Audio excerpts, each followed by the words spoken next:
Alunos da turma T44 e 46, retorno aqui com vocês na nossa 8ª aula da disciplina Paciente Crítico e Grave, tá? Hoje nós iremos falar sobre as rotinas da UTI, tá? Cada setor tem sua rotina, cada instituição tem a sua rotina, mas em específico da UTI existem alguns padrões, tá? No que se refere à admissão do paciente, a manutenção, os cuidados diários com esse paciente, a alta desse paciente. Eu espero que vocês gostem da aula. Qualquer dúvida pode me deixar uma pergunta via portal. Vamos lá? Admissão na UTI. A UTI é um setor destinado ao atendimento de doentes graves, recuperáveis, que requer assistência médica e de enfermagem integrais, contínuas e especializadas, bem como equipamentos diferenciados. Então, como a gente viu nas nossas aulas passadas, né, esse setor é um atendimento 24 horas, tanto da equipe médica, de enfermagem, equipe multiprofissional, e necessita, nesse setor, de alguns equipamentos que em outros setores pode ser que não tenha, né, como ventilador mecânico, multiparâmetros, entre outros. A admissão é a entrada e permanência do paciente no hospital por determinado período. Tem por objetivo facilitar a adaptação do paciente ao ambiente hospitalar, proporcionando conforto e segurança. Então, no momento da admissão, né, seja no paciente da UTI ou enfermaria, né, dentro da nossa instituição, a enfermagem, ela é o primeiro vínculo desse paciente. Então, muitas vezes o paciente vai recorrer à enfermagem em questão de dúvida, né, de receios, de medo, né? Ele vai recorrer a nossos profissionais aí da enfermagem, porque nós que temos o maior vínculo com esse paciente, tá bom? Na unidade de internação, o paciente é recebido por um profissional da unidade e encaminhado ao quarto ou enfermaria. Deve ser recebido com gentileza e cordialidade para aliviar suas apreensões e ansiedades. Geralmente, o paciente está preocupado com a sua saúde. Já o paciente, quando ele é admitido na UTI, é quando apresenta insuficiência de um ou mais sistemas fundamentais, como o respiratório ou o cardiovascular. Caso do paciente grave e recuperável, com as seguintes considerações específicas. Então, lá na UTI, pode estar internados pacientes graves ou com elevado risco à saúde, tá? Então, pacientes críticos, semicríticos podem sim estar internados no setor de UTI até a sua recuperação.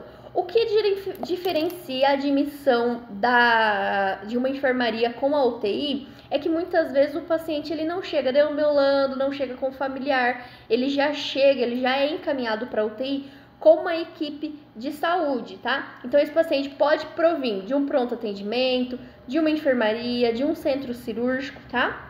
Mas nunca ele vem andando acompanhado da família, tá? A maioria das vezes é assim, na verdade, tá? Então, vamos lá. Pacientes graves são os pacientes que apresentam comprometimento e função vital. Aí eu deixei alguns exemplos, né? Alguns diagnósticos.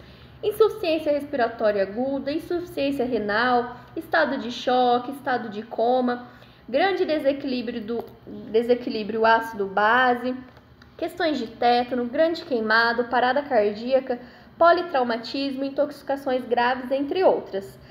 Pacientes de elevado risco são pacientes que apresentam possibilidade iminente de sérios comprometimentos da função vital.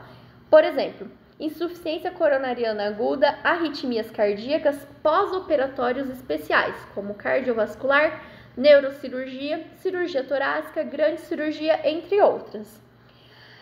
A intervenção é solicitada pelo médico assistente e efetuada após a concordância da equipe da UTI, ficando condicionada à existência da vaga. Então, quando o hospital ele tem a sua própria UTI, né? Então, o paciente, vamos dar um exemplo.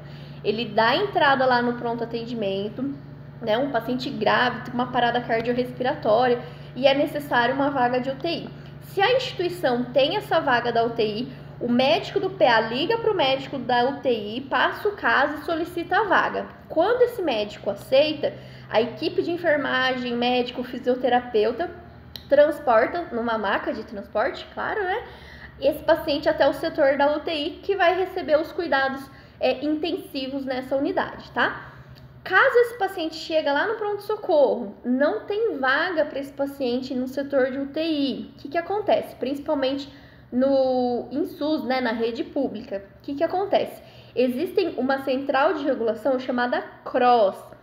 Nessa CROSS, os pacientes que necessitam de algum tipo de vaga de especialidade é cadastrado nesse sistema, né? A instituição pública cadastra o paciente nessa CROSS, nessa central de regulação, coloca todos os dados do paciente, o quadro clínico, o exame, as condições, né? Enfim, questões de deteriorização do paciente, coloca tudo lá detalhado. E essa CROSS, que é a Central de Regulação de Vaga, ela vai procurar uma vaga de UTI mais próximo deste paciente, né? Então, se na cidade, na instituição ali não tem vaga de UTI para esse paciente, essa CROSS vai procurar na região a vaga mais próxima, tá bom? Quando se trata de paciente de UTI, normalmente é um pouco mais rápido. Rápido que eu digo assim, 24, 48 horas, né, para se liberar uma vaga via CROSS, mais ou menos. Mas quando se trata de enfermaria, demora um pouco mais. É por isso que no SUS a gente encontra muitos pacientes, né, entubados, em ventilação mecânica, em pronto atendimento, que no caso não é um lugar deles ali, né? Até porque pronto atendimento é um atendimento rápido, de urgência e emergência, né? Não uma unidade de terapia intensiva. É claro que o paciente recebe todos os cuidados necessários, né? Mas estabiliza o quadro dele, não tem uma evolução tão adequada assim, tá bom? A equipe de enfermagem na UTI. O sucesso ou fracasso da UTI é totalmente dependente da qualidade e da motivação do seu corpo médico e de enfermagem. É essencial que a unidade mantenha pessoal de enfermagem altamente treinado em um número adequado. Então, existe um cálculo, né, pelo Corém, um dimensionamento de pessoal, que a cada tantos pacientes críticos é necessário ter tantos profissionais de saúde, né, no que se trata de enfermagem, né? A equipe de enfermagem da UTI tem uma responsabilidade muito maior do que qualquer outra unidade. Precisa ser apta a manter constante observação e estar pronta para reconhecer e notificar alterações significativas nas condições do paciente. Então, os pacientes que estão em UTI, eles correm grande risco de vida. Então, nós profissionais de saúde, nós da enfermagem, né, que temos grandes contatos com esse paciente, nós precisamos saber identificar alguns sinais de deteriorização, né? Seja em casos, sinais vitais, parâmetros respiratórios, né? O balanço hídrico alterado, né? Tudo isso a gente tem que ser capaz de identificar, porque meu paciente pode estar rebaixando e ele está dando alertas ao longo do meu plantão, ok?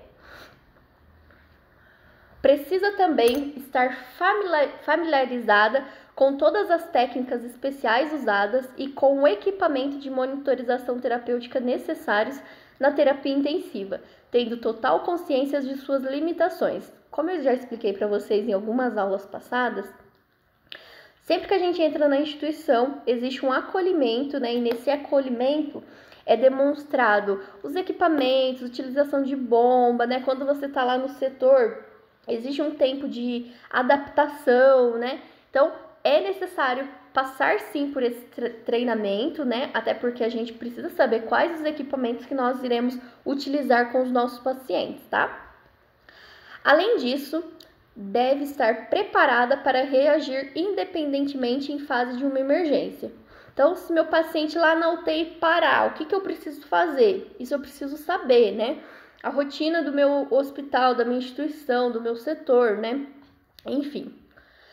Admissão do paciente pela enfermagem. O paciente é admitido na unidade mediante solicitação prévia do médico responsável ao médico plantonista da UTI. Como eu expliquei para vocês, o médico entra em contato com o médico da UTI, passa todo o caso clínico, as condições do paciente e solicita a vaga. Caso tenha vaga e o médico da UTI aceite, esse paciente é transportado até o setor de UTI, tá? Este, após concordar com a internação, notifica o enfermeiro responsável pela unidade, esclarecendo-lhe o diagnóstico e a gravidade do caso. O leito e material são preparados de acordo com a patologia. Ao receber o paciente na unidade, o enfermeiro deve sempre prepará-lo psicologicamente, quando o paciente não está em coma, está sempre estressado. Então, muitas vezes, muitos pacientes que estão na UTI estão entubados, mas existe, né, uma parcela aí, né, nas instituições que os pacientes estão com agravo de vida, mas não estão entubados, eles estão conscientes, né? E aí, quando chega num ambiente de UTI, tantos familiares, né, que ficam apreensivos e o próprio paciente, ele já entende que o UTI é uma coisa ruim, porque antigamente UTI era vista como um setor de morte, quem fosse para UTI é porque ia morrer, né? E hoje em dia já não é mais visto como isso, mas muitas pessoas ainda têm receios de ser internado na UTI. Então, mesmo eu tendo um agravamento do meu quadro clínico, eu posso estar consciente e estar apreensivo com toda a situação, né? Responsabilidade da enfermagem. Obter os dados preliminares do paciente e estabelecer prioridades. Então, quando eu estou assumindo um paciente que veio lá do pronto-socorro, eu tenho que questionar o meu colega que está transferindo esse cuidado para mim, questões de alergia, histórico do paciente, como que ele chegou, as comorbidades dele. Se caso meu colega não passe esse plantão para mim, eu devo solicitar todas essas informações, justamente para ter uma assistência aí de qualidade pertinente, de acordo com o histórico clínico do paciente, tá bom? Relacionar os pertences do paciente. Então, em UTI, os pacientes eles não ficam com a roupa própria, tá? Não ficam com adornos. Normalmente eles estão de camisola, né? O enxoval, questões de cama, é do próprio do setor. Então, todos esses pertences, eles devem ser entregues ao familiar, né? No momento da admissão do paciente. Lembrando que o familiar, ele não fica na UTI com o paciente, mas algumas vezes esse familiar acaba acompanhando esse paciente até o setor de UTI no momento da internação, tá? Prover o paciente de roupas adequadas, né? De acordo com a rotina do setor. Prestar os primeiros cuidados ao paciente, verificar sinais vitais, fazer monitorização, oxigênio-terapia se for necessário, cateterismo vesical, quem realiza é a enfermeira ou enfermeiro, né? Se for necessário, eletrocardiograma se tiver prescrito, dar medicação prescrita, colher material para exames laboratoriais, etc. Orientar o paciente sobre a finalidade da UTI. Então, se o paciente está consciente, eu devo sim conversar com esse paciente, acalmá-lo, né, tirar as dúvidas que provavelmente esse paciente tenha, tá bom? Orientar a família do paciente sobre a rotina da UTI, horário de visita, duração de visita e sobre obtenção de informações sobre o estado do paciente. Cuidados diários. Verificar sinais vitais e o balanço hídrico de hora em hora, isso também varia muito dos protocolos institucionais, tá? Desobstruir as vias aéreas através da aspiração oro ou nasotraqueal e estimulá-lo a tossir, né? Então, se meu paciente está entubado, lá na ventilação mecânica, lembra que eu comentei para vocês? É necessário fazer a aspiração desse paciente, tá bom? Trocar o curativo diariamente e sempre que necessário. Fazer irrigação de sonda nasogástrica com 20 ml de soro fisiológico para manter a permeabilidade, se não houver contraindicação. E mobilizar o paciente no leito, prevenindo posições viciosas e lesão por pressão. Isso são só alguns exemplos, tá? Mas volto a dizer, cada instituição, cada setor tem a sua rotina, né? Os seus protocolos institucionais para cuidados diários de paciente da UTI, tá bom? Controlar rigorosamente o gotejamento dos soros. Observar constantemente o ritmo e a frequência cardíaca no monitor. Se o paciente estiver em coma, mantê-lo com os olhos fechados e cobertos com gases umedecidas em soro fisiológico. Fazer higiene oral com solução antisséptica. Então, se meu paciente está em coma, né, muitas instituições têm protocolo de umidificar né, com uma gaze os olhos, para que não resseque, né, a questão ocular aí, tá? Em questão de ética, né, são as seguintes regras éticas a serem observadas pelo profissional de enfermagem. Não se ausentar do leito do paciente sem antes obter substituto para si. Então, eu vou deixar meu plantão, o paciente está bem, vou lá no refeitório rapidinho, ou eu preciso ir até meu carro, sair da instituição e não avisei ninguém, né? Então, eu posso estar deixando o meu paciente em risco, tá? Receber o paciente com respeito e atenção, não discutir nem comentar fatos junto dos doentes, cumprir as determinações com precisão e pontualidade, não levar problemas da UTI para outros setores e respeitar a hierarquia. Então, é só um resumo de tudo que a gente já aprendeu em ética profissional lá, né? Espero que vocês tenham gostado dessa aula e a próxima aula nós iremos falar sobre balanço hídrico, tá? Qualquer dúvida pode me deixar uma pergunta aí via portal e não se esqueça que no término dessa aula nós temos uma atividade complementar. Beijo para vocês e até mais!